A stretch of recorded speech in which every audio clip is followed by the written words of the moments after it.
పరిస్థితి ఉండొద్దు. మీరాడ పని చేసుకోవాలి. సిమెంట్ మన ఇసుక కూడా ఫ్రీగానే అందుబాటులో ఏమన్నా అవకాశం ఉంటే చూడండి.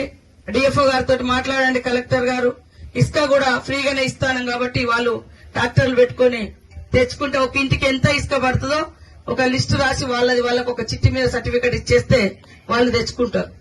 కాబట్టి మీరందరూ కూడా ఇల్లులు కట్టుకోవాలి, సంతోషంగా ఉండాలి, పిల్లలను చదివించుకోవాలి అనే ఉద్దేశంతో ఈ రోజు ప్రభుత్వం మరి పేదల కోసమే సంక్షేమ పథకాలు తీసుకురావడం జరుగుతా ఉంది.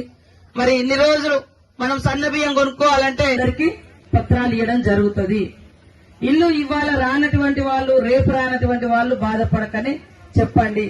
అందరికి ఇచ్చే బాధ్యత మాది.